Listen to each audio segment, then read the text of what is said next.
What if I told you that you didn't stumble onto this by accident? That something ancient, something soft but persistent, called you here, not with a shout, but with a whisper. A feeling you couldn't explain. Maybe it was a strange curiosity, a chill at the back of your neck, a sudden ache in your chest.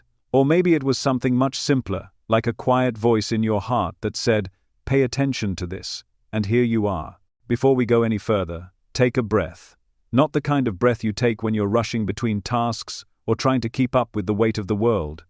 I mean the kind of breath that feels like it could open a door inside you, like it could carry you back to something you almost forgot. That breath, right now, matters more than you know. Because what's about to unfold is not just information. It's not even just revelation. It's memory. Memory that lives not in your brain, but in your soul. A remembering of something you've always carried but could never quite name. The truth is, the things we are truly meant to hear rarely arrive with fanfare.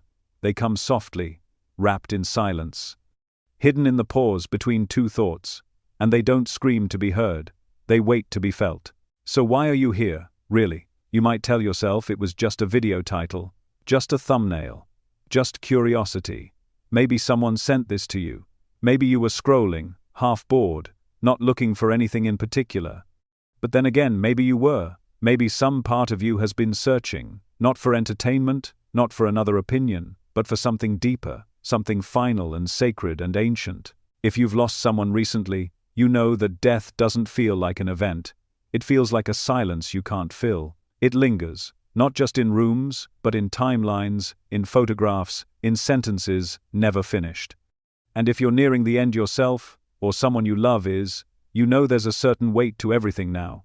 Things feel sharper, more honest, less negotiable. You stop caring about the noise and start craving something real. And that's what this is. This is real. What you're about to hear has been hidden for a long time. Not because it was too far out or too spiritual or too mystical, but because it was too close, too obvious, too familiar. The truth about what happens when you die isn't terrifying, it's liberating. And that's exactly why it's been kept from you. Because if you weren't afraid of death, what would you still obey? What would you still chase?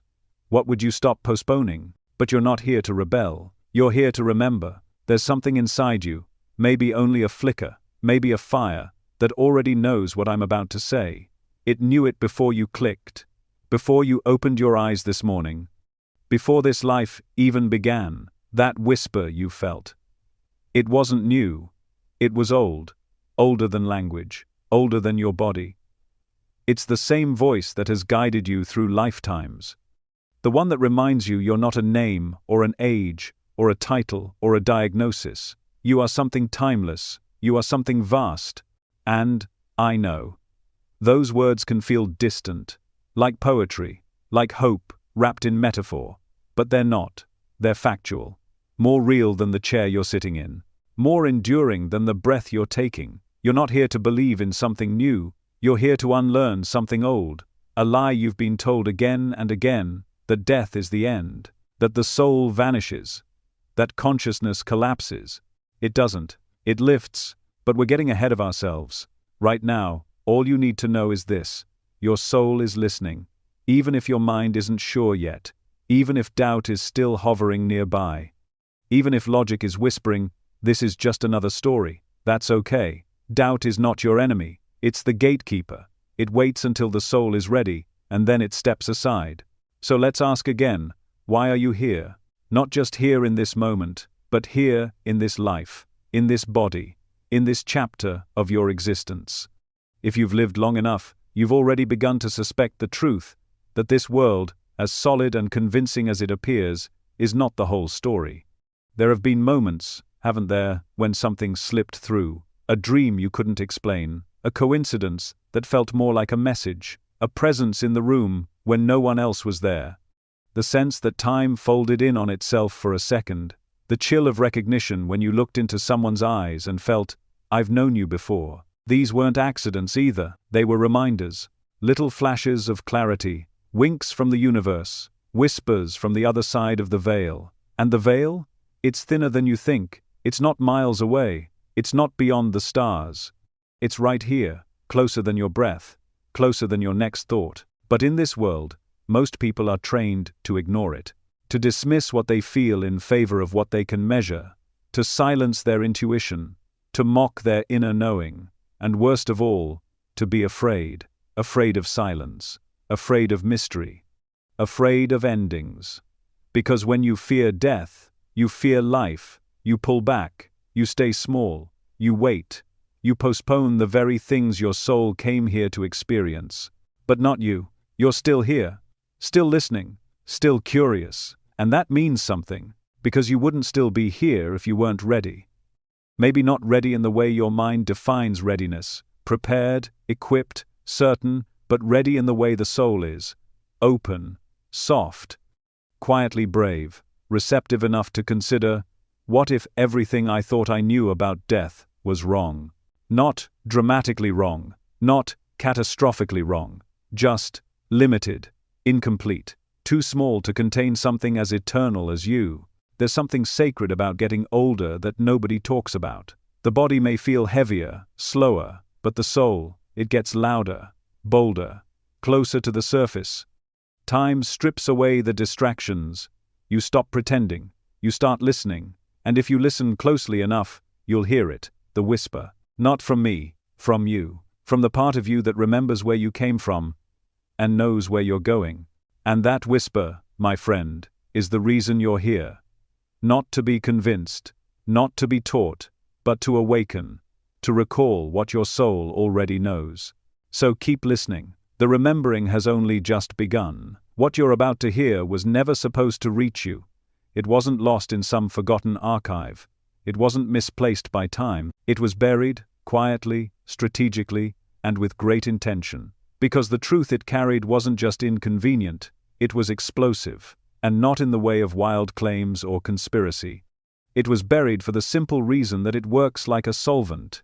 It dissolves fear, it erodes control, and once you've heard it, once you've felt the resonance of it deep in your chest, you can't be manipulated the same way again. This message came from a place most people would never look, not a monastery, not a mystic cave, but from the cold, clinical walls of a laboratory.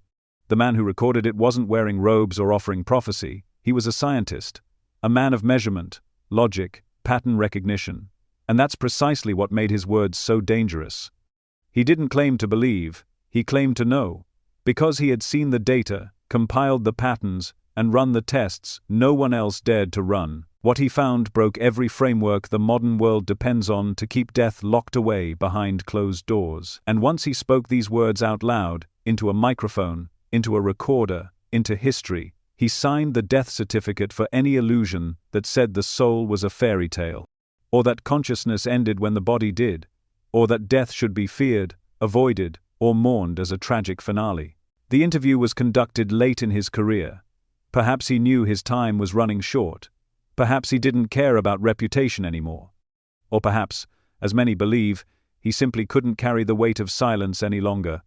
Either way, what he said in that room was raw, unequivocal. It wasn't the language of possibility, it was the language of certainty. He spoke of consciousness continuing, not drifting off into abstraction, but continuing with awareness, clarity, presence. He described what it feels like when the spirit exits the body. The floating, the peace, the instant shift from fear to familiarity. He talked about a realm beyond physicality that was more real than anything we experience here. A realm not bound by time or decay. A dimension where energy recognizes energy, where the soul reclaims memory, and where reunion awaits on frequencies we've been trained to ignore. That recording, that single moment of brave disclosure, should have changed the world, but it didn't, because within hours of it being completed, it was intercepted, suppressed. Not publicly discredited, that would draw too much attention. Instead, it was quietly dismissed as unimportant, filed under non-essential, removed from circulation. And when the scientist died not long after, the few who knew about the interview were instructed to say nothing. The question is, who had the power to do that? Who has the authority to bury truth that contradicts no one's lived experience, but instead affirms what so many already feel in their bones? You'd be surprised. It isn't just governments or intelligence agencies.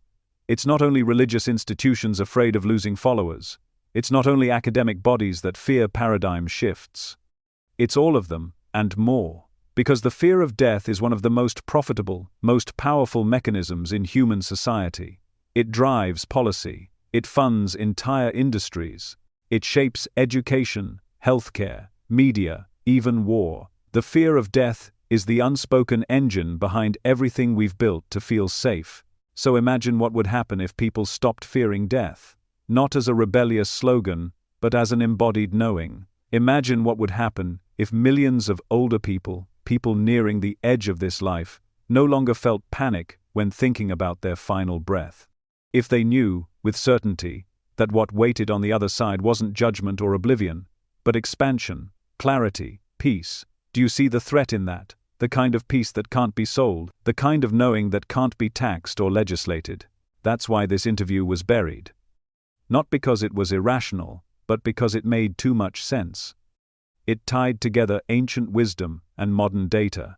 It echoed what mystics have always whispered and what the bereaved often feel but don't know how to explain.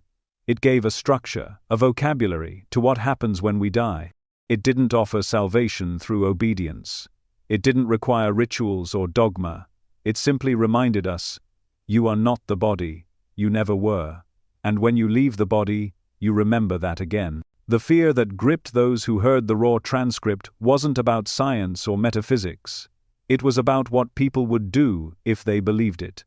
If an older generation, the ones conditioned their whole lives to fear death, were suddenly filled with calm instead of terror, if they started seeing death as a return instead of a punishment, if they told their children and grandchildren not to weep, but to prepare, to awaken, when people no longer fear the end, they live differently. They speak more freely, they love more deeply, they stop obeying systems built on fear, they stop postponing joy.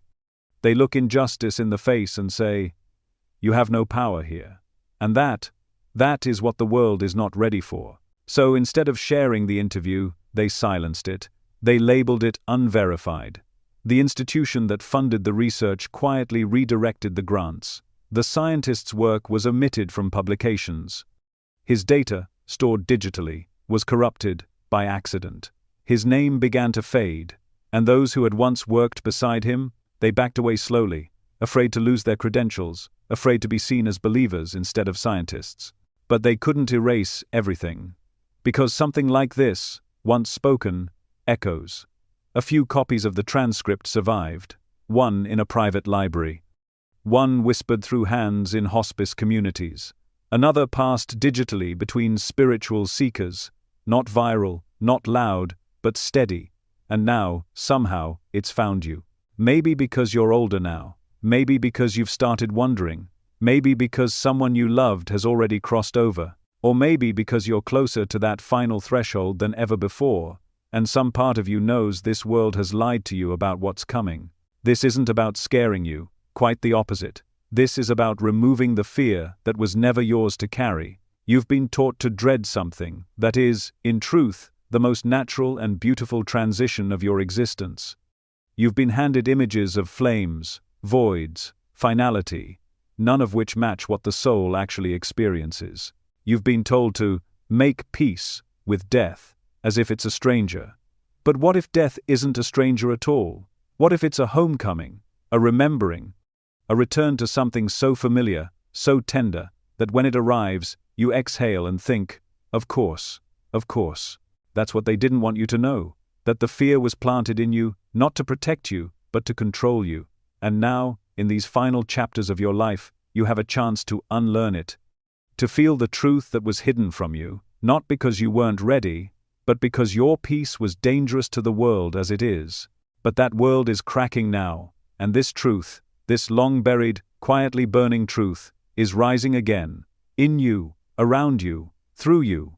And once you hear it, once you know it, you can't go back, not because it's shocking, but because it feels like something you've always known, and just needed permission to remember. What if I told you that the most important discovery about what happens after you die didn't come from a monk, a mystic, or a psychic, but from a man who didn't even believe in the soul when he began his work? A man of science, rational, reluctant, precise, the kind of person who needed measurements, not metaphors, proof, not faith. He didn't start out to change the world, he just followed the data. But what he uncovered wasn't just unexpected, it was unmanageable, too clear, too conclusive, and far too dangerous to be allowed into the mainstream. He wasn't famous.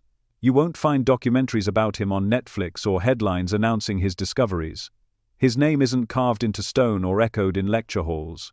And yet, his work shook the very core of everything we've been taught to believe about consciousness, identity, and death. If you're listening now, it's because something inside you is still awake enough to sense that truth doesn't always scream.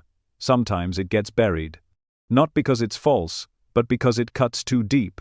Because if this man was right, everything changes. Not someday, but now. He began with brain waves, with charts, with neurological readouts. He mapped the moment a person dies, frame by frame, like a scientist trying to capture the last flicker of electricity in a machine. But what he saw didn't fade, it flared. Patterns in the data that shouldn't have been there, activity after the final breath, bursts of coherence and order, when everything was supposed to be shutting down. At first, he dismissed it. Maybe the equipment was faulty. Maybe he misread the signals. But it kept happening. Over and over. And then came the anomaly, a woman in her 70s, flatlined, pronounced, gone. But the monitors kept blinking. Her brain wasn't just showing activity, it was showing clarity, elevated patterns typically associated with heightened awareness, not decay. And in the final 30 seconds, a spike, unlike anything he'd seen before, like something had been waiting for the body to stop fighting so it could finally emerge. When he asked her about it, after she was revived, she told him she'd been floating above the room, watching, hearing, not vaguely, not symbolically. She repeated conversations, described people, cried, not because she was scared, but because she didn't want to come back. That wasn't supposed to happen, not by any neurological model, not by any materialist framework. It broke every rule. But the stories kept coming, the data kept mounting. And with every new case, the line between life and death became less like a wall and more like a veil. So he started asking forbidden questions. What if consciousness isn't a byproduct of the brain, but something that exists independently of it? What if the brain is more like a receiver than a generator? What if death doesn't end awareness, but liberates it? He began to see a pattern, a kind of continuity in the chaos. The dying described not oblivion, but expansion, a detachment from pain, yes, but not from self. They spoke of clarity, of light, of presence. They felt more alive after death than they did during their final years. And most haunting of all, they didn't fear it. Not anymore. But here's where it gets dangerous. He tried to publish. He submitted the data, the transcripts, the charts, the tapes. At first, silence, then polite rejection, then firm warnings. One journal editor told him plainly, "You're tampering with things that aren't yours to explain." Another advised him to stick to measurable outcomes. And eventually, it became clear, no one wanted this to get out, not science, not religion, not the industries built on fear, because if people believed this, truly believed it, the entire world would start to shift. Think about it. What happens to systems of control when you're no longer afraid to die?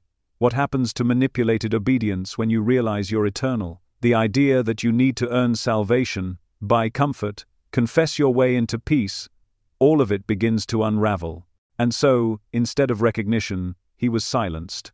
Not dramatically, quietly. He lost funding, lost credibility. He was labeled fringe, unreliable. They took the language of sanity and turned it against him. But he never stopped recording, never stopped researching.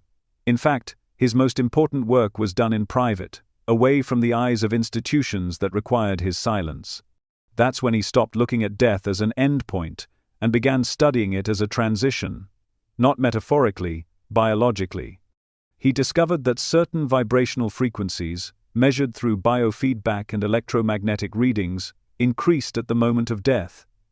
It was as if the body wasn't decaying, it was transforming, shifting states. Like water becoming vapor. He documented what he called the lift, a sensation described identically across cultures, languages, ages, a floating, a lightness, a sudden, overwhelming sense of being unburdened. And then, the light. Always the light. Not external, but surrounding. Not blinding, but familiar. The most precise accounts came from those who didn't believe in any of it, atheists. Skeptics. Logical minds who described the same presence, the same feeling, the same impossible peace. One of his most startling findings involved patients who had never met each other, never spoken, and yet described nearly identical visions in the final minutes before death. A landscape, a threshold. A figure, sometimes known, sometimes not, but always radiating recognition. They all used the same word, welcome. Not judgment, not fear, welcome. This wasn't religious doctrine. It wasn't the projection of belief systems. It was something deeper, something cellular, as if the body itself knew what was coming and softened in response. And then came his final interview. He didn't want to record it. He knew what would happen if he did, but he also knew it couldn't stay buried forever. So he sat down, weary from years of watching his life's work be ignored, and he spoke, not as a scientist, but as a witness. He said this: "We've been wrong about death, completely wrong. It's not a shutting down, it's a tuning in. You don't disappear, you return, and what you return to is yourself. Not the self made of memory and fear and identity, but the self made of light, made of knowing, made of peace." He paused for a long time after that. Then he said something the room would never forget. "You've been taught that death is the end of the story. But it's not. It's the beginning of the part we were never allowed to read." The interview was never aired. Not because it lacked clarity, but because it had too much. And now, here you are, hearing what you were never supposed to hear, feeling the truth pulse beneath the words. Not because someone told you to believe, but because something inside you already does. The scientist is gone now, but his voice, it lingers. It found you, and it's just getting started. He said it with a stillness in his voice that made the entire room feel weightless. Not like a performance, not like a man preaching or persuading, just a quiet certainty, as though he was describing something as ordinary as rainfall, something inevitable, something beautiful. When they asked him what he had seen, what he had felt, during those final moments of recorded consciousness, he paused. Not to find the right words, but to make sure we were ready to hear them. "It doesn't end," he said. "It lifts." The sentence fell into the room like a pin in velvet. No one moved. It wasn't just the simplicity of the words, it was what they implied. Not an ending, not even a transition, in the linear sense. But a rising, a loosening, a return. And that was the beginning of the unraveling, not of the person dying, but of the illusions the living carry. He explained that in the instant breath leaves the body, there is no panic, no pain, no fear. In fact, fear evaporates first. It's the first thing to go. Like a heavy garment you didn't realize you were wearing until it's peeled off your shoulders. The body doesn't shut down all at once. What shuts down is the illusion of being trapped inside it. He described it as a release so gentle, so familiar, that it felt like exhaling after a lifetime of holding your breath. There's a common idea that death is a tearing, a sudden plunge into darkness, but he said it was more like floating to the surface after being underwater for so long that you'd forgotten what air felt like. "It's not the lights going out," he said. "It's the lights coming on, everywhere, all at once." He described the awareness as remaining whole, not drifting, not dissolving, but becoming lighter, more expansive, as if your consciousness suddenly has space to stretch, as if the walls of identity, your name, your age, your regrets, your stories, fall away, and what's left is something impossibly pure, not vague, not erased, but clarified. People in the room didn't speak, not because they weren't allowed, but because the words he was using didn't feel like a story. They felt like a mirror. Like something inside you already knew what he was saying was true, and hearing it said out loud triggered something older than belief. He said the moment of death is instantaneous and eternal, all at once. Like stepping through a veil you didn't even know was there. Like turning around in a dream and realizing someone had been standing behind you the whole time. "You don't feel yourself disappear," he said. "You feel yourself remember." And here was where the room started to shift. Because it wasn't just what he said, it was how it felt. Everyone listening felt it in their bones. like an ache you didn't know you were carrying until someone touched the exact place it lived. He said when the body lets go, the soul doesn't go anywhere in the way we imagine. There's no traveling, no movement from point A to point B. It's more like unfolding, like realizing you were already there. He described looking down at his own body, not with fear or attachment, but with a kind of sacred neutrality, as though seeing an old coat laid gently on a chair. You feel love for it, he said. You honor it. But you no longer feel bound by it. He talked about clarity, not as a concept, but as a sensory experience. That in the very moment of release, there is a sharpness to perception that the human brain could never fully replicate. Sounds are felt. Light is not just seen but understood. The division between thought and environment disappears, and what floods in is not information, but knowing. And yet, the most shocking thing he said was that you are still you, not a mist, not a whisper, you, but without the heaviness, without the confusion, without the grief you wore like second skin. You're still present, but now, utterly clear. And for many, that moment of clarity is the most sacred thing they have ever known. He said that when people die, they are often surprised, not because they're shocked to be dead, but because of how familiar it feels. Like remembering a song you used to know, or the scent of a place you once called home. The veil doesn't hide something foreign, he said. It hides something deeply remembered. This idea was so profound it stopped one of the listeners mid-note. She dropped her pen, just sat there, staring, because it was the first time she'd ever heard someone talk about death in a way that didn't require faith, it just required presence. He described the release of emotion, not as detachment, but as integration. The guilt, the shame, the unspoken grief. It doesn't follow you like chains. It lifts with you. It dissolves into something far more elegant. Understanding. Not judgment, not denial, but understanding, like a breath of air that had been missing your whole life. And the moment he said it, some of us started to cry. Not because we were sad, but because the fear we didn't know we were holding had finally loosened its grip. He said the mind doesn't fight in those final seconds. It softens, it surrenders, and not out of defeat, but because it finally realizes it was never meant to carry the weight it bore. Then he paused. You could tell he was seeing it again. The float, the lift, the way the body disappears behind you like a fading dream. You don't fall, he said. You rise, and rising doesn't feel like flying. It feels like returning. He said that consciousness is not bound to the brain, that the brain is simply a translator, a temporary conduit, like a radio receiving signals, not creating them. And once the body shuts off, the signal isn't lost. It just no longer needs the device. The song keeps playing. This alone unraveled decades of beliefs for many in the room. If your consciousness isn't created by the body, then death is not a full stop, it's a comma, a shift in punctuation, a lifting of fog. And suddenly, all those stories of people seeing loved ones at the edge, of last words that carried too much weight to be coincidence, of visions that doctors write off as hallucination, they started to make sense. And still, the most haunting thing he said was this. When you lift, when you leave the body, the only thing you feel is peace. Not because you've escaped the world, but because you've remembered who you are. That was the line that made the scientist across the table close his eyes. That was the sentence that made one of the nurses put her hand over her heart. Because no theory, no belief, no dogma had ever come close to describing death as something so gentle, so whole, so kind. And that's why his words, even spoken in a small room on an old recorder, were never meant to survive. Because if people knew, really knew, that death is not destruction but expansion, they would start living from that knowing. They would stop clinging to the body as their identity. They would stop fearing the end. They would start living not against death, but in rhythm with the eternal pulse of their own consciousness. You see, that's the threat.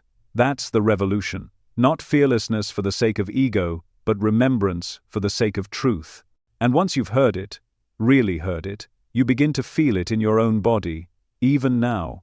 The lightness, the hum behind the noise, the part of you that was never afraid to die, because it already knows what comes next. It doesn't end, it lifts. What if I told you that death doesn't feel like dying at all? That for all the fear and trembling we associate with that final breath, The experience itself is nothing like the stories you've been told. No tunnels. No gates. No judgment waiting behind a curtain. Just a moment, a shift, a soft, sacred release that feels less like an ending and more like slipping out of something too tight. Something you didn't even realize had been weighing you down until it wasn't anymore. The scientist described it not as a plunge or a fade to black, but as a float, a gentle rise.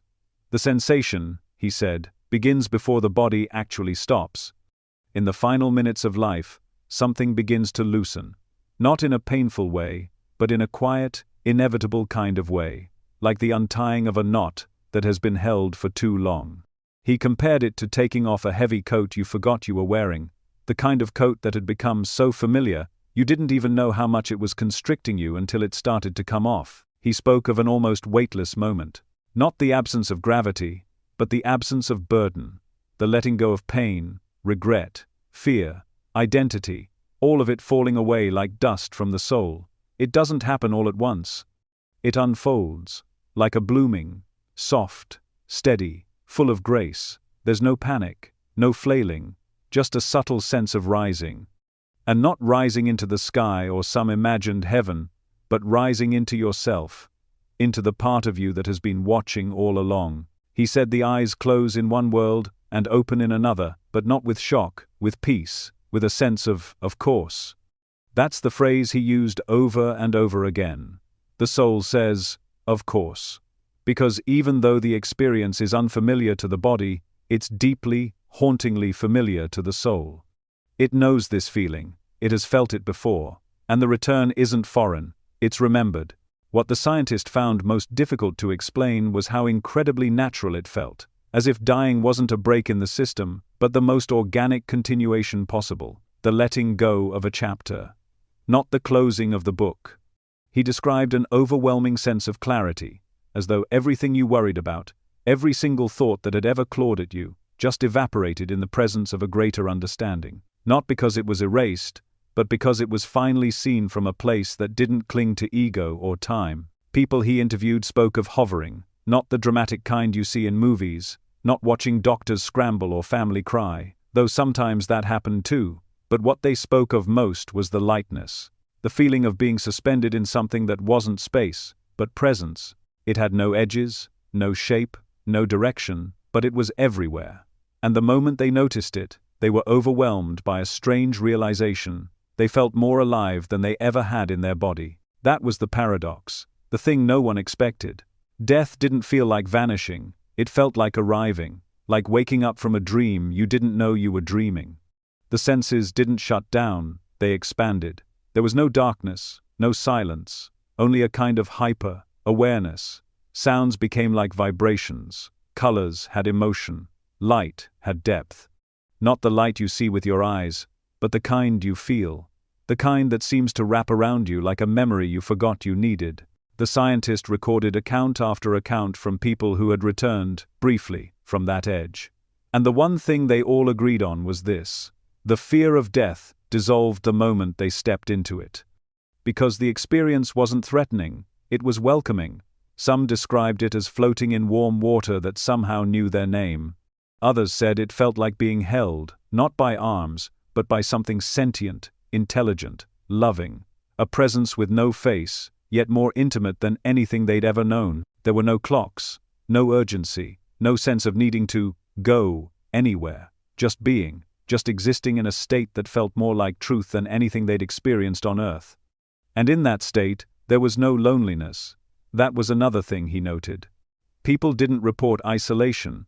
They didn't feel lost or alone. In fact, many said the exact opposite. They felt surrounded, accompanied, sometimes by loved ones, sometimes by figures they couldn't name but felt deeply connected to, sometimes just by a sense of company, of awareness that stood beside them without speaking a word.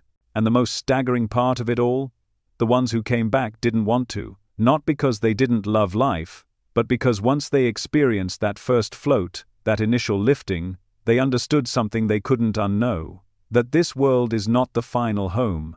It's a beautiful chapter, yes, a sacred school, perhaps, but it's not where we began, and it's not where we end. It's a middle space, and the destination? It's not out there, It's in.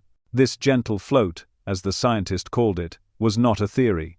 It was a repeated testimony. From soldiers, from elders, from children, from people of all beliefs and no beliefs at all.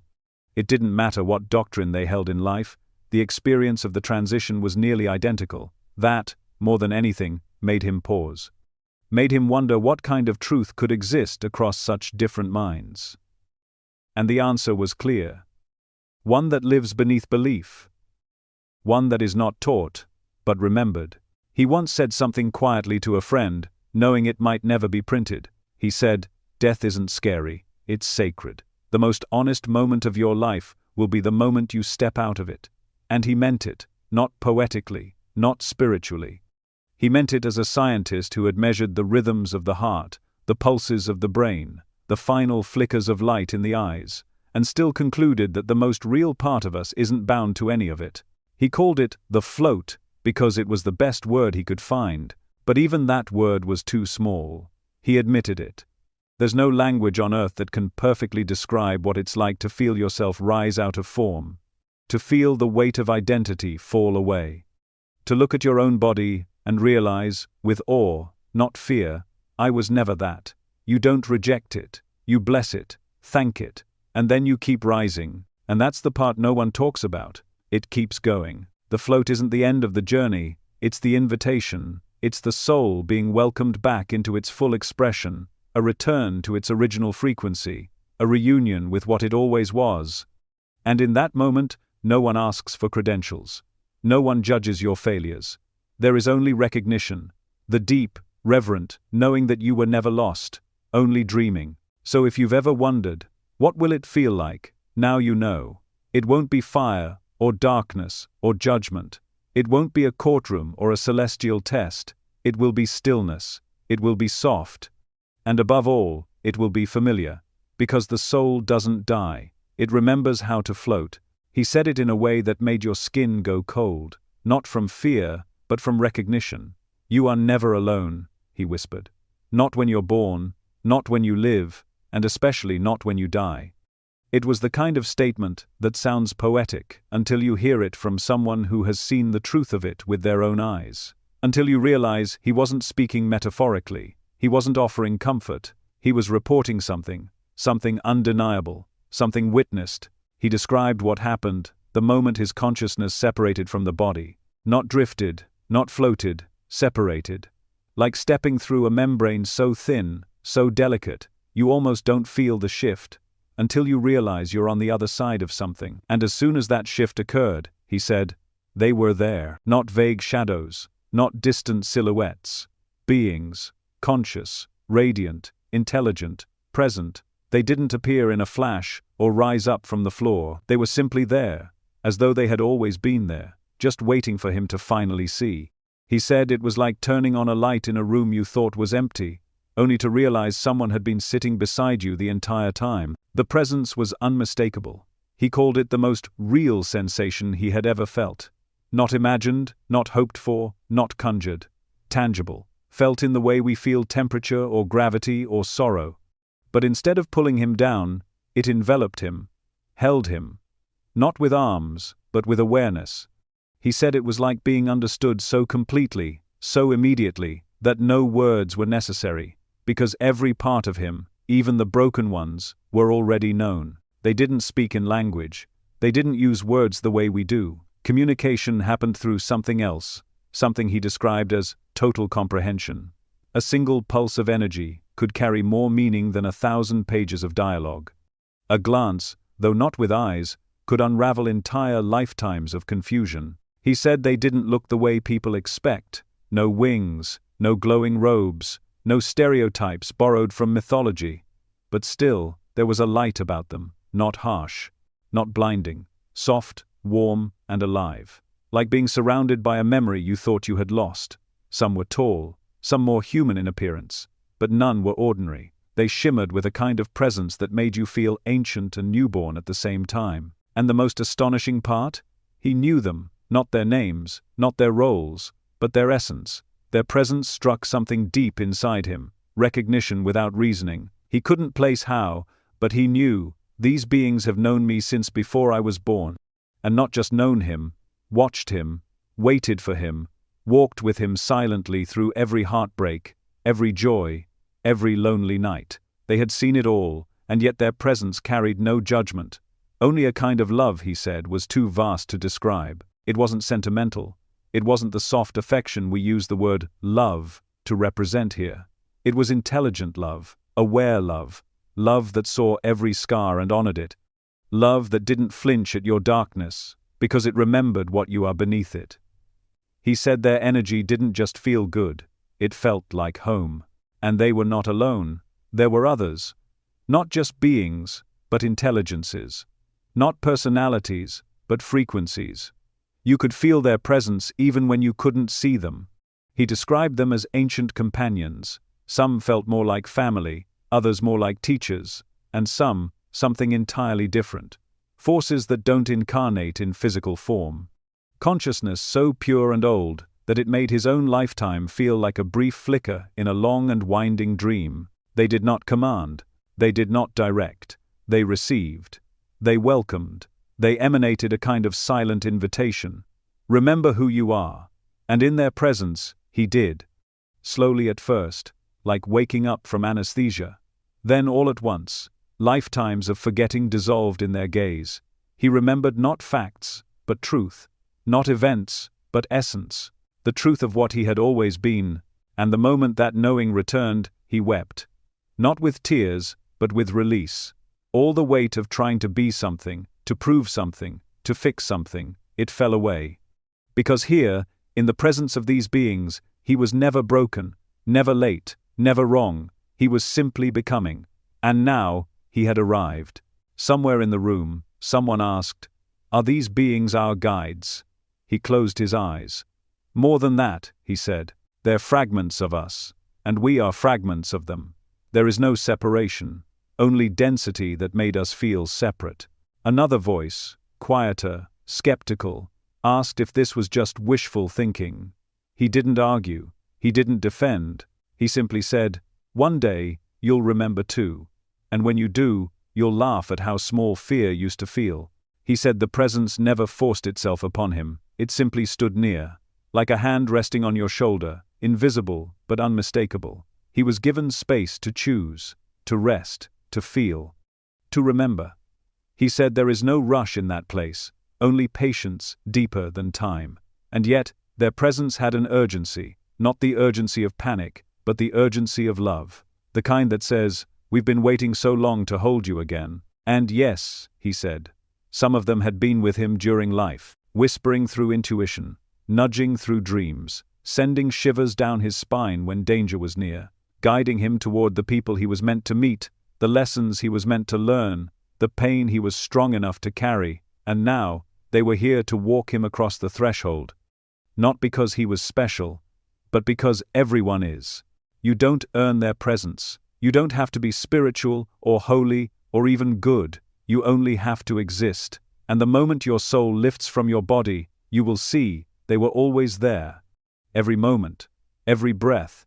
And now, without the interference of the physical, you'll feel them again. For those who believe in punishment after death, his experience was the ultimate heresy. There was no fire, no torment, no divine courtroom, only presence, only awareness, only remembering. The pain you brought with you, you're allowed to release. The fear you died carrying, it's gently lifted off your back like an old coat no longer needed. And the love you never thought you deserved, it surrounds you, because it never left you. He said there is no loneliness on the other side. Not because everyone is the same, but because everyone is seen, completely. And that is what dissolves loneliness, not proximity, but presence. And maybe that's the most important thing, he said. The reason this part of the interview was never supposed to reach public ears. Because, if people knew, truly knew, that they would be greeted, not judged, when they die, if they knew that love was waiting on the other side, patient and warm and eternal, they would stop fearing death. And when people stop fearing death, they start living in a way that nothing can control. You see, you're not going to die into darkness. You're going to rise into presence, into reunion, into the arms, not physical, but real, of the ones who have been watching over you since before your first breath. And they're still here now, waiting, quiet, unseen, but not absent. And one day, when your soul finally loosens its tether to the body, you will feel them again, not with your hands, not with your eyes, but with the deepest part of you, the part that already knows. You've never been alone, not for a second, not even now. What if I told you that growing older isn't just the body breaking down, it's the soul quietly preparing to return home? That the aches, the slower steps, the stillness, and even the forgetfulness aren't signs of decay, but sacred indicators of something deeper happening beneath the surface, something the world rarely notices, but the soul always understands. You've seen it before, maybe in a parent, a grandparent, a loved one whose laughter once filled rooms but now speaks more through silence than sound. As the body begins to fade, something else begins to rise, something softer, wiser, quieter. It's easy to look at aging through the lens of loss. But what if aging is actually a form of remembering, a shedding of distractions, a returning to the essence? The scientist believed this, not as a sentiment, but as a pattern. He watched countless people cross the threshold of death, and the ones who had aged into it, who didn't fight it, but surrendered to its rhythm, left differently. Their departures weren't marked by chaos or confusion, but by grace, peace, even beauty. And it wasn't just because of pain medication or hospice rooms or soothing music, it was something else. Something you could feel when you were in the room, as if an invisible door had opened and the air itself had shifted. He noticed that many of the elderly began to speak in ways they hadn't before. They saw people no one else could see. They recalled memories no one else could verify. They started speaking to those who had already passed as if they were right there in the room, and maybe they were. Doctors dismissed it as hallucination. Caregivers called it confusion. But he called it perception. Not delusion, but attunement. As if the veil that separates the worlds had begun to thin, not with force, but with invitation. There was a gentleness to it, a naturalness, like a flower closing its petals at dusk, not from fear, but because it knows its time. And just as a baby enters the world through a series of contractions, the soul prepares to leave in subtle waves, not of pain, but of release. The soul begins to loosen its hold on the body. Not all at once, but in stages. You'll see it if you look closely. The way their eyes linger on corners of the room, the way they pause before speaking, as if listening to something only they can hear. The way their breath becomes less urgent, less mechanical, more sacred. He once sat with an elderly woman who had been unresponsive for days. Her family had already said their goodbyes. They thought she was gone in every way but biologically. But then, without warning, she opened her eyes, looked straight at the ceiling, smiled, and whispered, "I remember now." That was it. Those were her last words. Not, "I'm scared," not, "Goodbye," just, "I remember now." And then she exhaled. Not like someone struggling for air, like someone setting something down. And in that moment, the entire room felt lighter. He said this was common, not always with words, but with energy, with atmosphere. The rooms of the dying began to feel sacred, almost like temples. Even the machines sounded different, slower, more respectful, as if they, too, knew that something profound was taking place, something that didn't need to be interrupted or fixed or resisted, only honored. Older souls, he said, don't leave in a hurry. They drift, like the tide returning to the ocean. There's no panic, no clinging, because something inside them, something beyond language, knows that it's okay, that the destination is not unknown, that they're not vanishing, they're transitioning, and that transition is often guided by something unseen. People nearing the end often speak of light, not just metaphorical light, but actual light. They describe it as coming from inside and outside at the same time. They say it's warm, intelligent, not blinding, but welcoming. It doesn't ask questions. It doesn't demand repentance. It just recognizes them. And that recognition creates a peace so deep, it can't be faked. Those watching can feel it. That's why so many people say the same thing after a loved one passes: it was peaceful. Not because they understand what happened, but because they felt it. A calm so complete, it softened even their grief. And there's something else. Something we often overlook. The forgetfulness that sometimes comes with age. What if it's not a flaw? What if it's part of the process? The soul releasing its grip on details that are no longer needed. The brain loosening its hold on identities, roles, and stories that have served their purpose. Maybe the reason some people forget names and dates and even faces is because they're remembering something older than this life. Maybe they're starting to orient themselves toward a different truth, a different home. You see, the body is wise. It doesn't just collapse, it lets go, bit by bit, in a rhythm that mirrors the soul's own return. There's a divine choreography in it, the slowness, the fatigue, even the stillness. They're not enemies, they're guides, signals, invitations to go inward, to reflect, to listen, and to begin saying goodbye, not with sorrow, but with reverence. The scientists said that if the world understood how sacred this process was, we would stop fighting it. We would stop trying to deny age, stop pretending we can outrun time. We would see wrinkles, not as reminders of death, but as evidence of preparation, as signs that the soul is nearing the veil and beginning to recognize its reflection on the other side. He believed that older souls leave differently because they've lived through enough to release the illusion of control, the illusion of permanence, the illusion that the body is the self. And in those final months, or even years, they begin to feel it, a loosening, a softening, a returning. They may not always have the words for it, they may not talk about it directly, but if you sit with them long enough, you'll feel it, in their presence, in their silence, in the way they hold your hand. They are not clinging to life, they are savoring it. They are breathing it in one last time. Not out of fear, but gratitude. Because they know that what comes next is not darkness, it's remembering. And that's why they go gently. Not everyone leaves this way. But those who do often leave behind something impossible to describe. A scent, a warmth, a residue of peace that lingers in the air long after the heart stops. Some say they feel them in the room days later. Some say they hear their voice, not with ears, but inside their chest. Some even dream of them, and wake up crying, not from sadness, but from awe, because in that moment, they realize something too big for words. They didn't leave, they just went ahead, and they left the door slightly open. He said it without hesitation, as if it were the most obvious truth in the universe. There is no judgment after death, only resonance. No tribunal, no cosmic judge, no grand scale weighing your sins against your virtues. What comes next doesn't depend on what you believed, it depends on what you carried. And the room went still when he said that, because it shifted the entire framework most people build their lives around. It dismantled the idea that heaven or hell is handed down from above. It replaced it with something far more intimate, far more radical. He called it self-selection, not metaphorically, literally. He explained that in the moment after death, when the body is released and consciousness expands, the soul does not wait for permission to go anywhere. It doesn't stand in line or wait to be sorted. It simply aligns to the frequency it has cultivated throughout its life. The soul moves toward what matches it.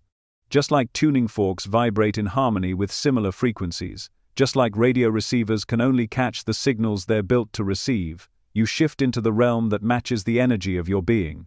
He said it like a scientist, but it didn't sound clinical. It sounded like revelation. Because once you understand that everything is frequency, everything changes. Your thoughts, your emotions, your memories, your traumas, your joy, they don't vanish when the body dies. They carry a charge, a tone, a weight. And that tone echoes through the soul like a song that never stops playing. After death, when the density of the body drops away, that frequency becomes even more apparent. You can no longer hide it behind a smile. You can't bury it with distractions. You are it. And where you go next is simply the next harmonic step. It doesn't mean you're punished if your energy is heavy. It doesn't mean you're rewarded if it's light.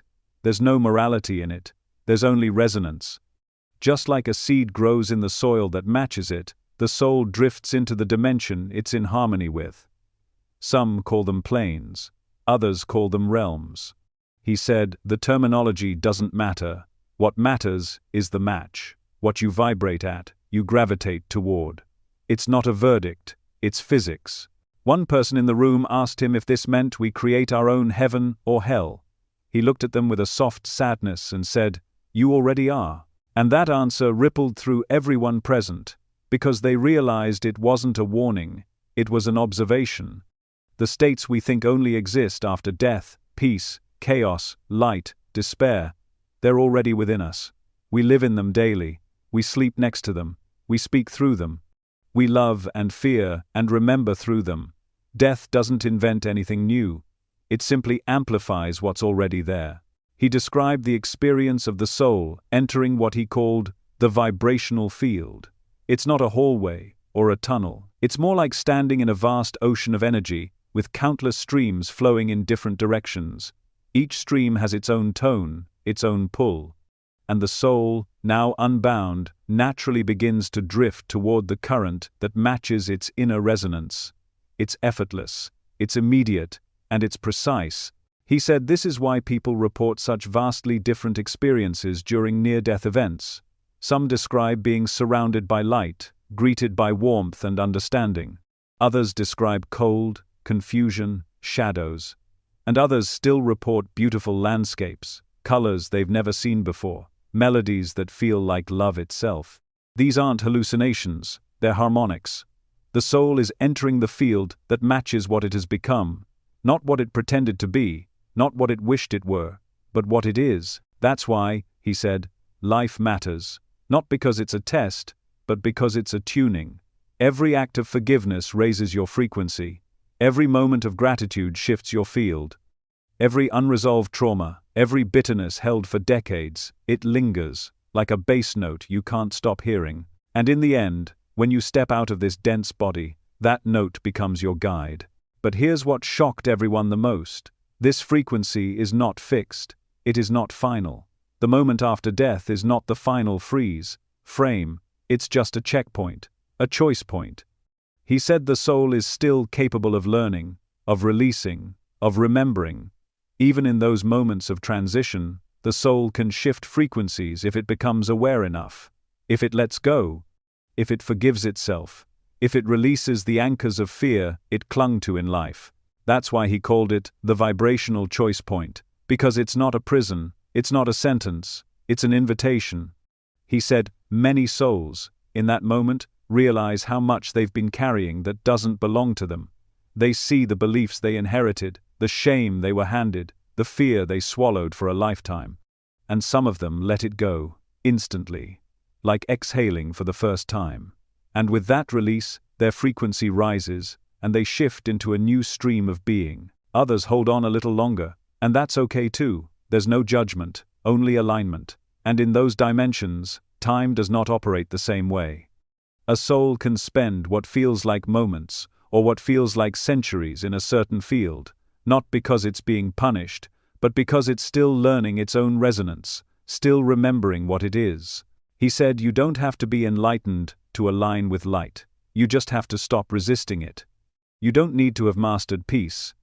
You just need to be willing to let go of the story that says you don't deserve it. The field is already there. The resonance already exists. You simply need to tune to it.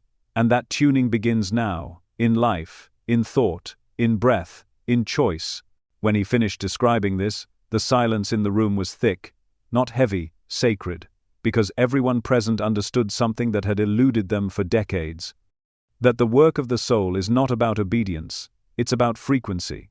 That love isn't a reward, it's a state. And that fear isn't a punishment. It's a vibration you can step out of, if you're willing to. He looked around and said, imagine if we taught children this, that everything they think, say, or do is a note in the song of their soul, that every act of kindness raises the key, that every moment of resentment distorts the harmony.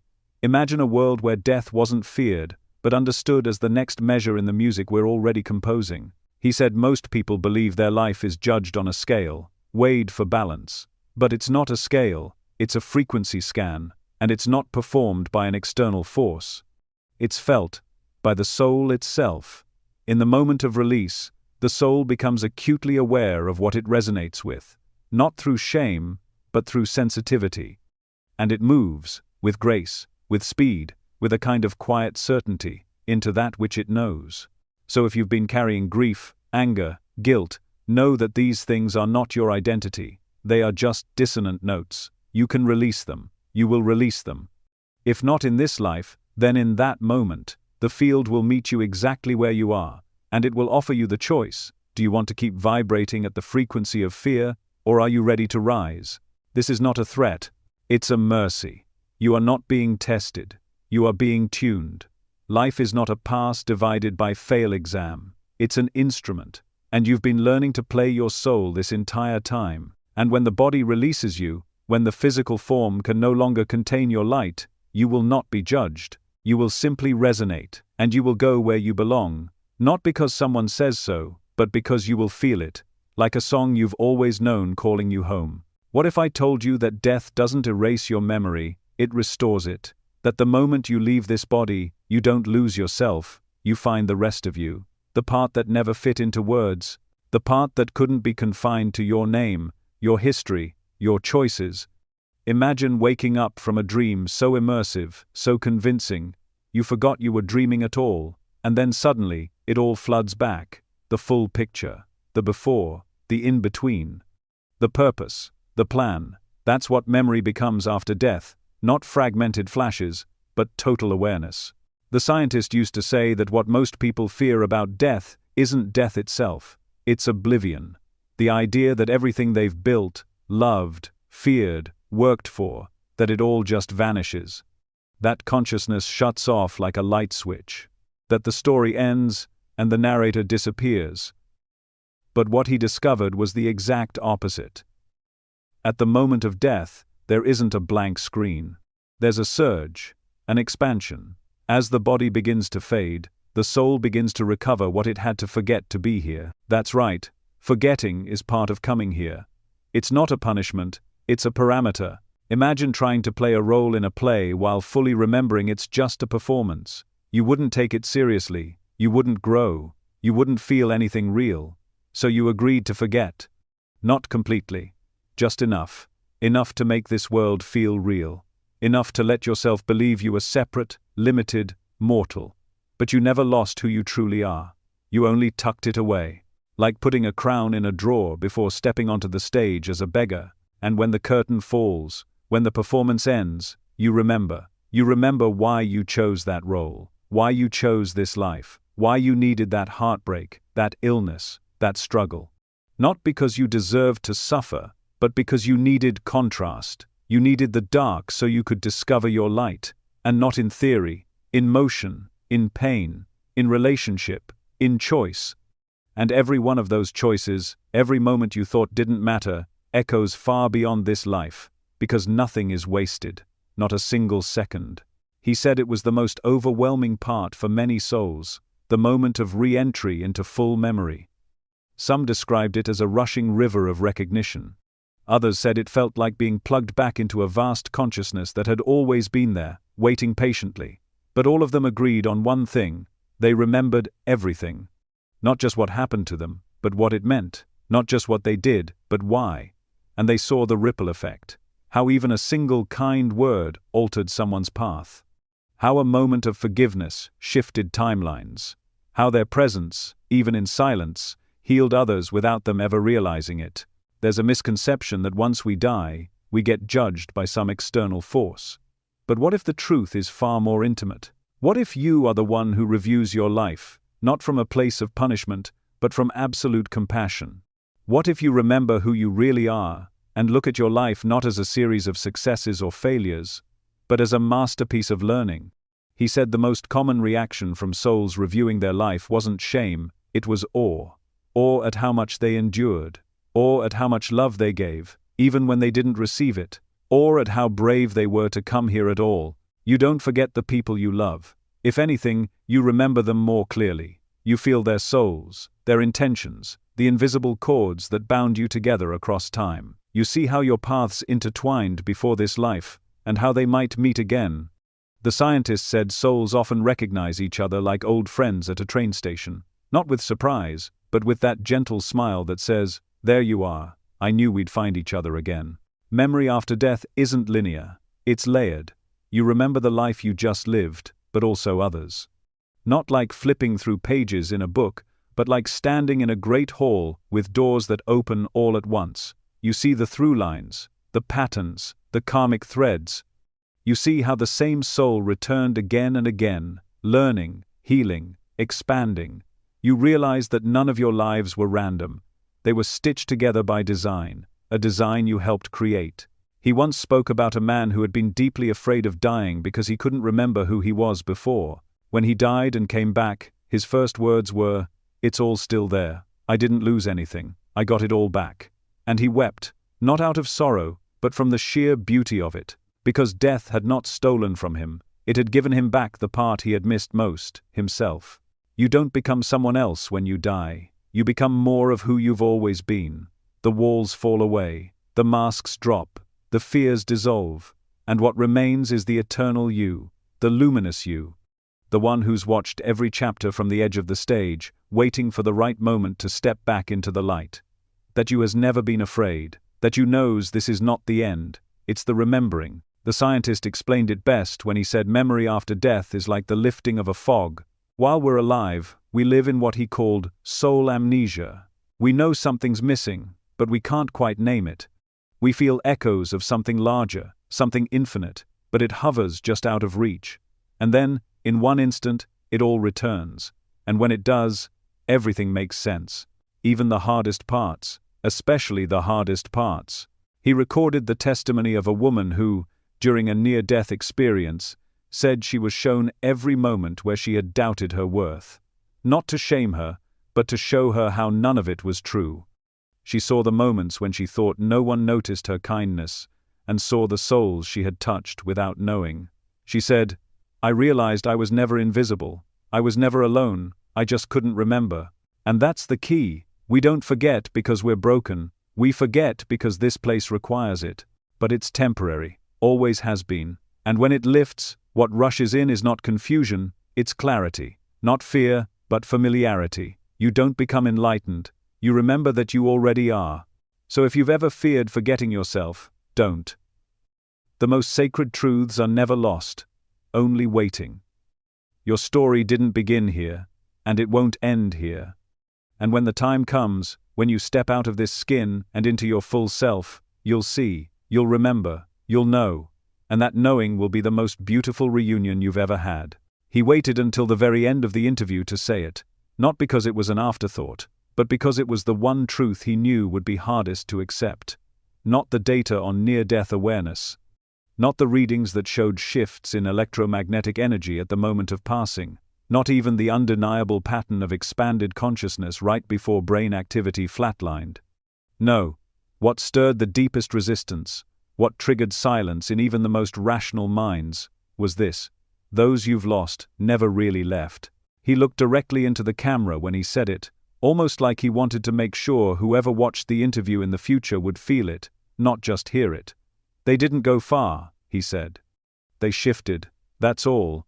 And in that moment, everything you thought you knew about death started to unravel. He described death not as a departure, but a reconfiguration. A movement out of density into lightness, from form into field. He said it's not unlike water turning into vapor. The structure changes, but the presence remains. It becomes less visible to the eye, but no less present to the heart. And when he said it, something inside you stirred. Because maybe, deep down, you've always known. Maybe you've felt them near you, in dreams that felt too vivid to dismiss, in sudden shivers when no wind was present, in the way a certain song seems to find you at the exact moment you needed it most. He said the dead don't vanish, they relocate. They no longer operate through time and gravity the way we do, but they remain close to the people they loved, especially if the bond was unbreakable in life. He described this not as poetic metaphor, but as a vibrational phenomenon. The connection between souls doesn't sever when the heart stops beating, it simply shifts dimensions. The frequency of their consciousness still exists, still pulses, still observes, just outside the range of our five senses. Some souls, he said, move on quickly, drawn toward realms where healing and expansion continue at a faster pace. But others stay near, not because they're trapped, and not because they're confused, but because they choose to remain. Sometimes to protect, sometimes to witness, sometimes just to be near the ones they love a little longer, gently encouraging them from the other side of the veil. He said this is especially true for parents who lost children, and children who lost parents. For lovers who didn't get to say goodbye. For siblings who felt they never finished the conversation. For souls so intertwined that even death couldn't separate them.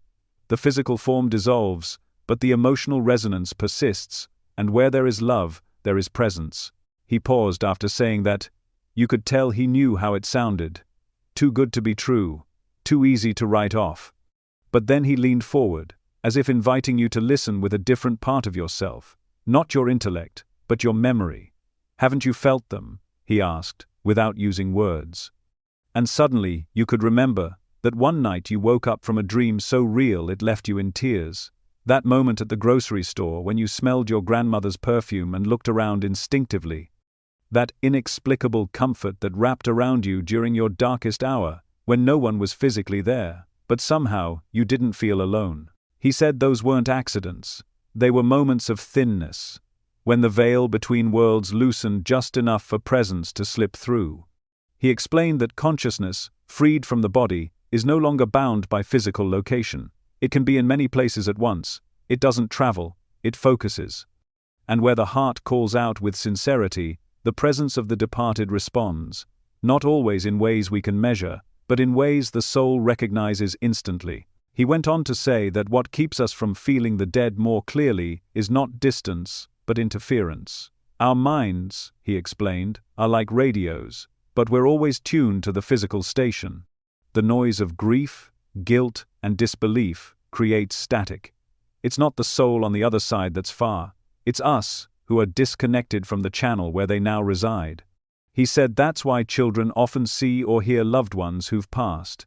They haven't been conditioned to block those frequencies yet. Their minds are still open. Their hearts are still tuned. In fact, he shared that some of his most compelling data didn't come from adults, but from young children who described conversations with deceased grandparents they never met. They would recount details they couldn't possibly know, gestures, phrases, even smells. The scientist didn't dismiss this as fantasy. He called it resonance memory, the idea that emotional bonds leave energetic imprints, like fingerprints on glass. And some souls, especially those bonded in love, linger close enough for that memory to become felt reality. But it wasn't just about comfort.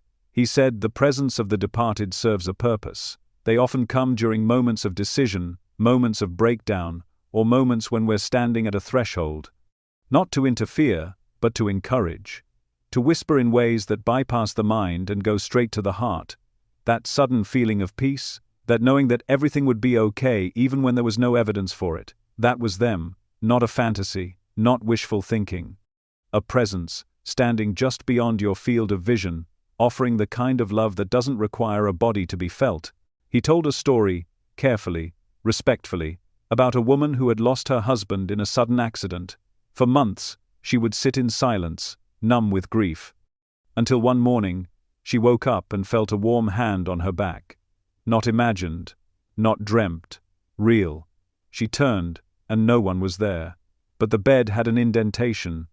And on the nightstand, a small trinket that had been missing for years had returned. She wept, not in fear, but in recognition. She knew he had come, just long enough to remind her, I'm still here. The scientist said those events are more common than people admit, but because we've been taught to label the unseen as unreal, we suppress the most profound experiences of our lives. We dismiss visitations as dreams. We ignore synchronicities as coincidence. We choke back the stories that want to come out because we don't want to sound crazy. But the truth is, the moment someone crosses over, the love doesn't stop. It intensifies. It becomes omnipresent. And if you listen, really listen, you'll start to feel it. He ended the discussion with a simple truth. The dead don't haunt us, they hold us. Not with hands, but with attention, with memory, with presence. And sometimes, when we are quiet enough, still enough, or cracked open enough by grief, we feel it. That whisper in the dark. That chill when you speak their name. That warmth that rushes through you for no reason at all. That's them, just beyond the veil. Not gone, not lost, just closer than you think. And if you let go of the story that says they are gone, if you open to the possibility that presence transcends form, you may begin to experience what he described, not as a theory, but as a lived reality. You may begin to hear them again, not with your ears, but with your soul. You may realize that death is not absence, it's transformation.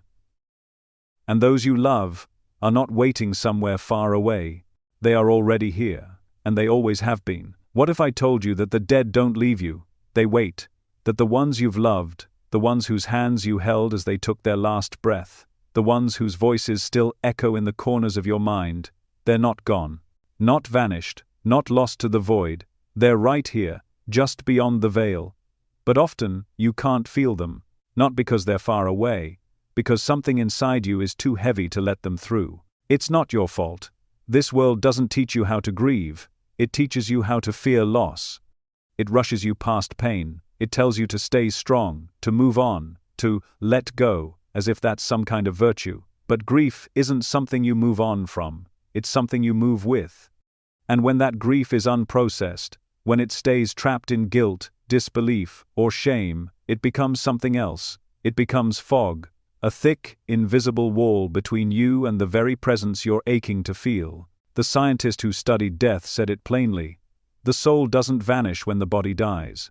It transitions, it lifts, and it remains deeply, intimately aware of the ones it left behind. It doesn't forget you. It doesn't float off into some cosmic abstraction. It stays connected. Why? Because love is not broken by death. Love is the only thing that survives it. But here's the truth many miss. In order to feel that connection, you have to clear what's blocking it. Disbelief is often the first wall. That internal voice that says, "This can't be real. They're gone. I'll never feel them again." That voice sounds rational, logical, even protective. But it's a wall, a hard, closed door that keeps you locked in a room of silence when someone is knocking, softly, patiently, on the other side. They want to reach you. They try, through dreams, through sudden waves of emotion, through songs on the radio, through flickering lights and repeating numbers. But if your heart has already decided they're not there, you won't recognize the signs when they come. The second barrier is guilt, that aching belief that you didn't do enough, didn't say enough, weren't there in the right way, and that guilt doesn't just weigh on you, it pushes them away. Not because they leave, but because you step back, you close off, you begin to feel unworthy of their presence. And that's the greatest tragedy, because from where they are, they're not judging you. They're not keeping score, they see everything now. They see the reasons, the intentions, the exhaustion, the love you didn't know how to show, and all they feel is compassion, understanding, forgiveness you never even had to ask for. But if you carry guilt like armor, you won't let that forgiveness in. You'll keep punishing yourself, and in that punishment, you'll create distance. The soul doesn't reject you, but your pain will drown out its voice. And that voice, that presence, is so subtle, so tender, that it can only come through when your heart is soft enough to receive it.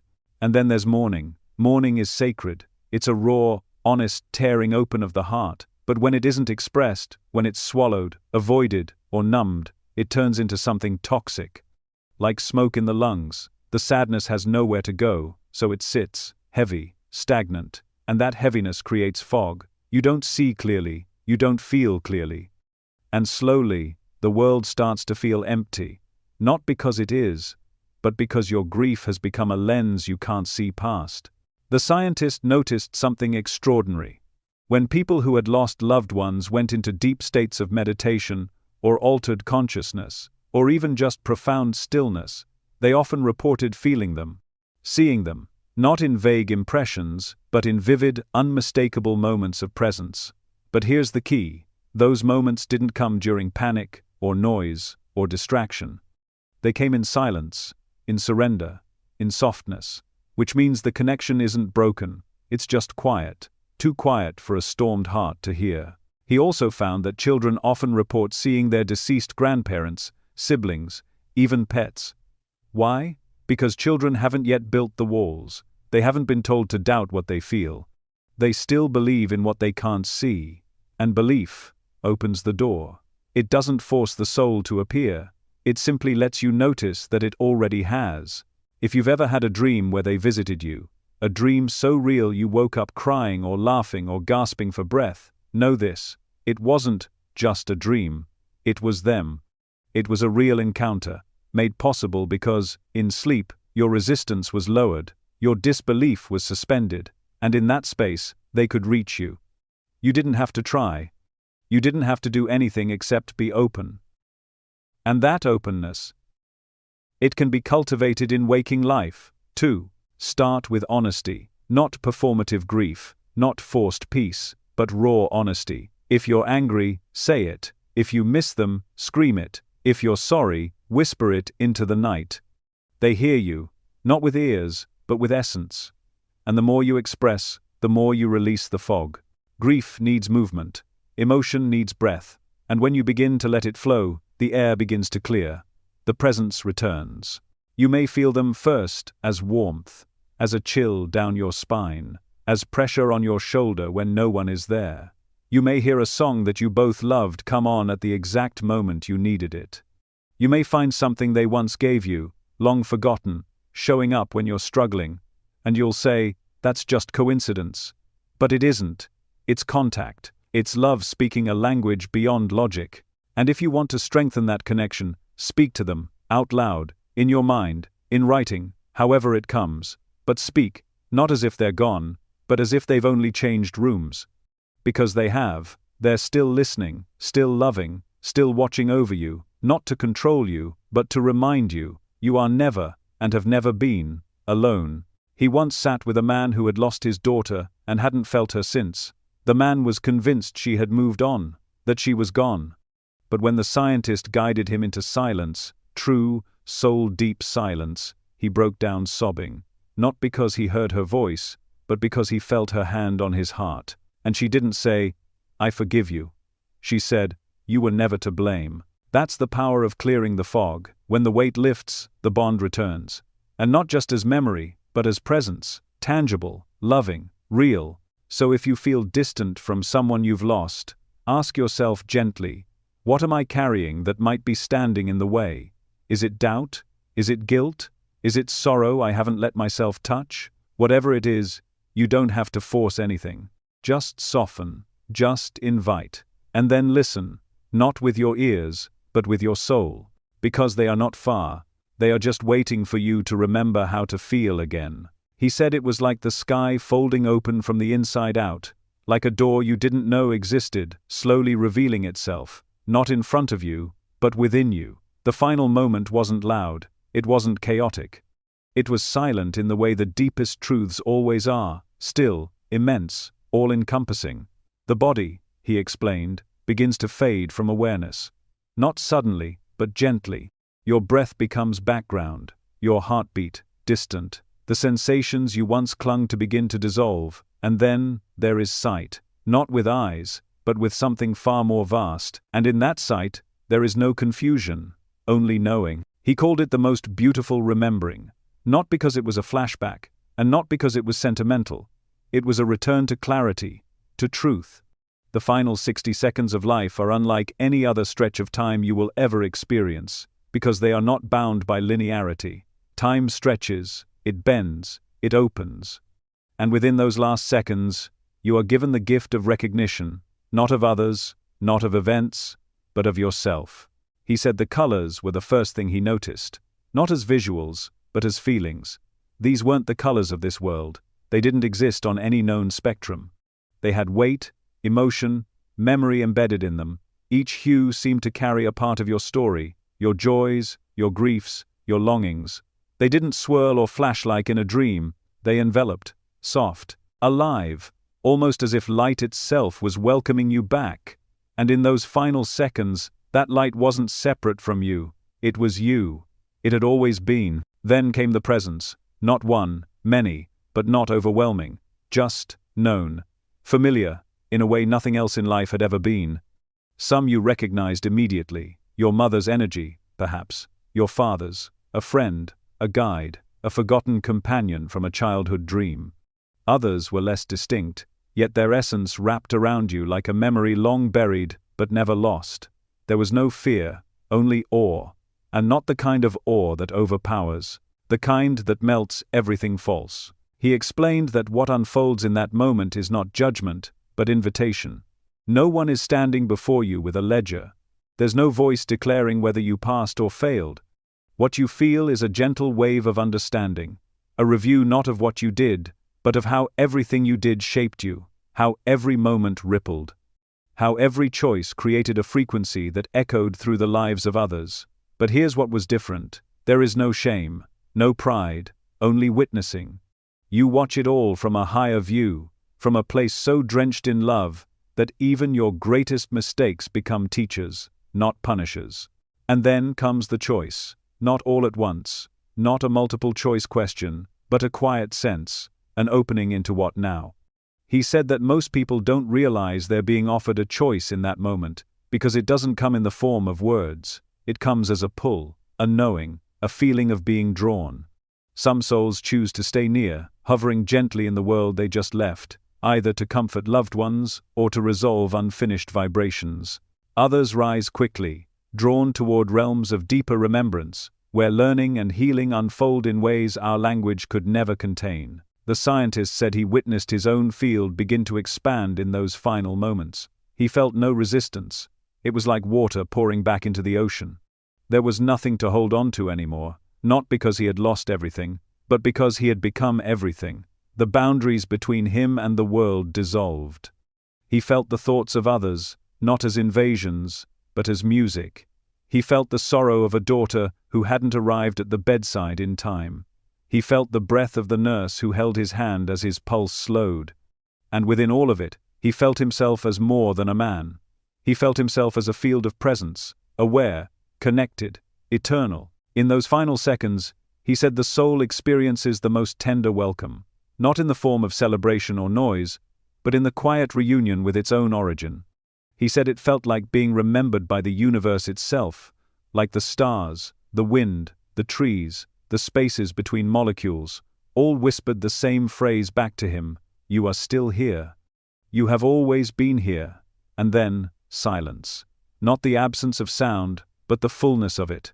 A silence so vast and loving that it holds every word ever spoken and every tear ever shed. A silence that is not empty, but whole. The fear of death, he said, is a symptom of spiritual amnesia.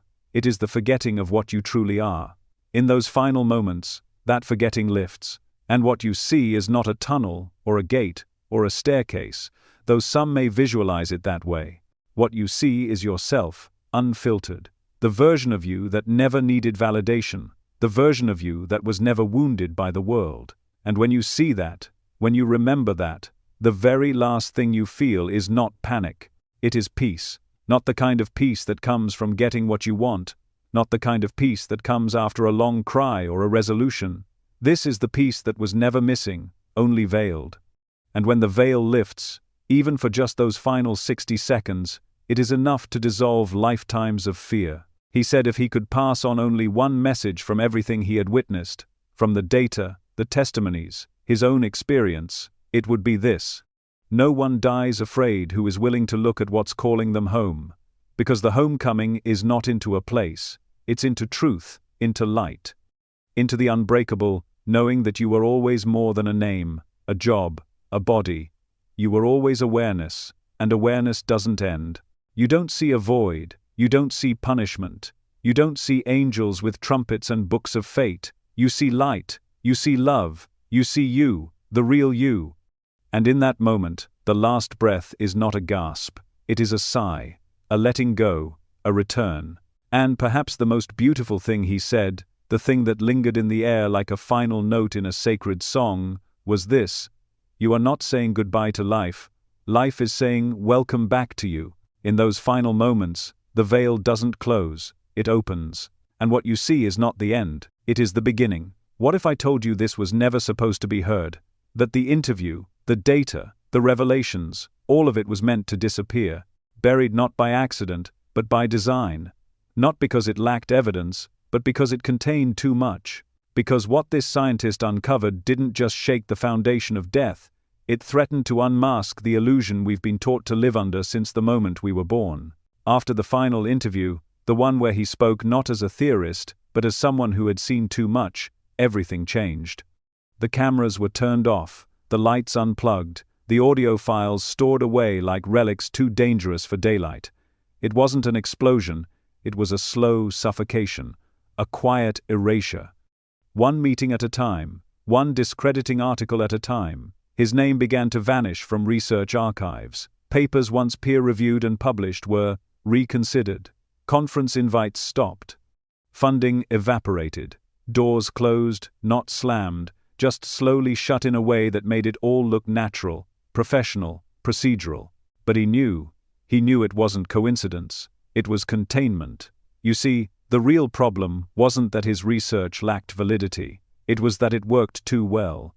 It mapped a truth that didn't require interpretation. It didn't leave room for debate. He hadn't just theorized about consciousness after death, he had tracked it, measured it, witnessed it. And once you do that, you remove death's greatest weapon, mystery. And that's when it hit him. They don't fear death, they fear a peaceful one. Because a peaceful death changes everything. It unhooks the machinery that keeps you obedient. It renders fear-based control obsolete. It dissolves the industries that profit from dread. From pharmaceuticals to institutions, from pulpits to policies, so much of this world depends on your fear of the end, on your desperation to avoid it, delay it, deny it.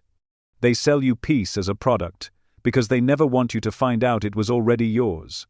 Inside you, beyond the body, untouchable, eternal. He said it clearly in his notes never published, only whispered to a few. If the average person knew what death actually was, they would stop giving their power away. They would begin to live, not in fear, but in freedom. And that terrified them. So they didn't attack him publicly. That would only bring more attention. No, they let him disappear. Silently. Without spectacle. They let him grow old in obscurity, his findings ignored, his name forgotten, and they almost succeeded. Almost, because the truth has its own rhythm. It can be buried, but it doesn't die. And the words he spoke that day, the ones you're hearing now, have begun to rise. Not in headlines, not in textbooks, but in moments, in quiet awakenings, in people like you who feel something stir inside, something you can't quite explain, but can't ignore either. A whisper that says, this is real. And so the question remains, why is this information still considered dangerous? Because it liberates you. If you knew that death was a return, not a punishment. If you knew that your soul is not annihilated, but expanded. If you knew that your loved ones are not lost, only changed. Then what power would fear have over you? What chains could still hold you? What lies would still work? Think about it. Why do we speak of death in hushed tones? Why are we conditioned to look away, to cover it in sterile rituals and distant euphemisms? Why is it taboo to ask what comes next unless it's inside a narrow doctrine? Because a society that fears death is easier to control. It clings, it consumes, it obeys, it sacrifices authenticity for safety, it trades freedom for the illusion of permanence. And the ones who benefit from that fear have no interest in your awakening. The scientist knew this. He saw how the fear of death seeped into everything, into the way people made decisions, the way they loved, the way they betrayed themselves. He said, when you remove the fear of death, you remove the need to pretend. People begin to live truthfully, because they no longer believe they'll lose something by being who they are. That's why this was never meant to be public. Because it wasn't just about the afterlife. It was about this life. It was about unlearning the fear that has kept you small. It was about breaking the lie that your value comes from survival. It was about remembering that you are not your expiration date. You are not your decline. You are not your failures, or your titles, or the story they told you to live. You are light, learning how to be human. You are soul, briefly wearing skin. You are infinite, pretending to be temporary. And once you know that, truly know it, not as a belief, but as a remembered truth, nothing can be sold to you through fear again. You don't panic, you don't grasp, you don't conform just to delay an ending that was never the end. The system wasn't built to handle awakened souls, so it buries the data. It mocks the mystics. It silences the scientists. But the truth doesn't care. It waits, patiently, until someone, somewhere, is ready to hear it. And now, here you are, listening, not because you stumbled on this by chance, but because some part of you already knew, some deeper knowing brought you here. And that knowing can't be silenced. This isn't a warning, it's a remembering. You've felt it before, in moments of stillness, in dreams, in the way your heart breaks open when someone you love passes and yet you still feel them.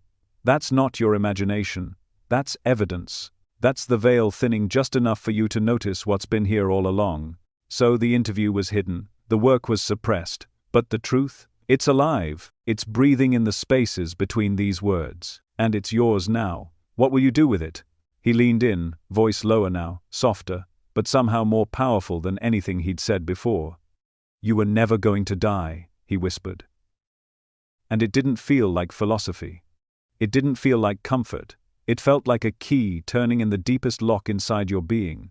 Like something ancient and hidden had just been spoken aloud, and everything inside you knew it was true. He didn't mean you were going to live forever in your current form. He didn't mean the body would last. The body has always been a temporary garment, a shell borrowed for experience. What he meant is that you, the real you, the you beneath the roles, beneath the name, beneath the grief and laughter and identity, that you was never part of the death equation. Because that you is not matter, that you is not brain activity, that you is not aging or memory or belief, that you is awareness. And awareness cannot die, it is not bound by biology, it doesn't end when the breath stops or the heart stills, it doesn't fade when the brainwaves go flat. Awareness is not created by the body, it uses the body, it moves through it, it animates it, but it is not it. That's the great mistake, he said, the confusion of instrument for origin. We assume the radio creates the music, but destroy the radio, and the music still exists. Broadcasted, waiting, eternal. He explained that every fear we've ever had is based on this misunderstanding. The fear of death isn't actually fear of non-existence. It's the fear of losing identity, but the soul doesn't need identity to exist. Identity is the costume, the performance, the story. The soul exists before the story and after it. It is what watches the story unfold, and when the story ends, awareness remains, silently present, silently whole. You were never your name. That name was given to you. You existed before it, and you will exist beyond it. You were never your age. Age only counts time in the body. Awareness doesn't move through time, time moves through awareness. You were never your regrets. Those were moments wrapped in memory. They helped shape you, but they never were you. And you were never your fears. Fear is what happens when awareness forgets itself, when it mistakes the temporary for the eternal. But now you're remembering, not because of belief, not because someone told you, but because something inside you already knows. That knowing has always been there, like a candle flickering beneath layers of distraction, doctrine, trauma, and noise. And now, in this moment, the flame grows brighter. Not because it changed, but because you finally looked. He said, it's not enough to understand this conceptually. You have to feel it. You have to sit with it. Let it rearrange you. Let it rise up in your chest like a tide you've been resisting your whole life. Because once you truly grasp that you were never going to die, something inside you shifts permanently. The tension you've carried in your stomach for years softens. The panic around aging, illness, endings, it starts to dissolve. And in its place, there is space, spaciousness, peace. Not the peace of denial, not the peace of pretending everything is fine, the peace that comes from seeing things as they are, and realizing that what you are can never be harmed, that you've never truly been at risk. That even in your darkest nights, even when you were gasping for breath beneath the weight of this world, the real you, the deep, silent, witnessing you, was untouched, watching, waiting, whole. He said, awareness is not something you acquire, it's what you are. Right now, even as you listen to these words, it's not your thoughts that are hearing this, it's the awareness behind your thoughts. The silent presence that's been with you from your first breath to this very moment, the one that noticed when your heart broke, when your hands trembled, when you laughed until you cried. The one that saw it all, the one that is seeing now. And if that awareness has been there the whole time, unchanged by the highs or lows, then why should it disappear when the body stops? It doesn't, it can't, because it's not a product of the body, it's the source. This, he said, is the remembering, not the learning of something new, but the removal of what was never true, the shedding of lies. the quiet revelation that you've never been lost, you've only been pretending to be. The soul plays the game of forgetting to experience the beauty of remembering. It enters form to explore separation, but eventually, always, it returns to truth, to itself, to the awareness that never left. He described the moment of full remembering as the most exquisite unfolding. Not a revelation that explodes like lightning, but a calm, radiant expansion. Like finally stepping out of a cramped, windowless room and realizing you were in a palace the entire time. Like taking off a mask you forgot you were wearing. There is no shame in the forgetting, only awe in the return. And here's the part that changed everything, not just for those who heard it live, but for those who have found the interview since. He said this: "If you knew you couldn't die, how would you live?" Really, think about that. If you truly understood, not just believed, but knew, that your essence is eternal, that awareness cannot be destroyed, that the real you will never cease, would you still be afraid to tell the truth?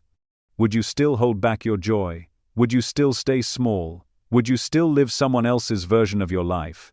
Or would you finally become what you already are? Because that's the great secret. Death was never your enemy. It was your mirror. It was the thing that made you search, reach, long for something more. But now the illusion is crumbling. And what's left is not fear. What's left is light. You don't have to wait for death to remember this. You can awaken now. You can carry this truth into the rest of your days, however many you have left. You can walk this world not as someone terrified of the end, but as someone in communion with eternity.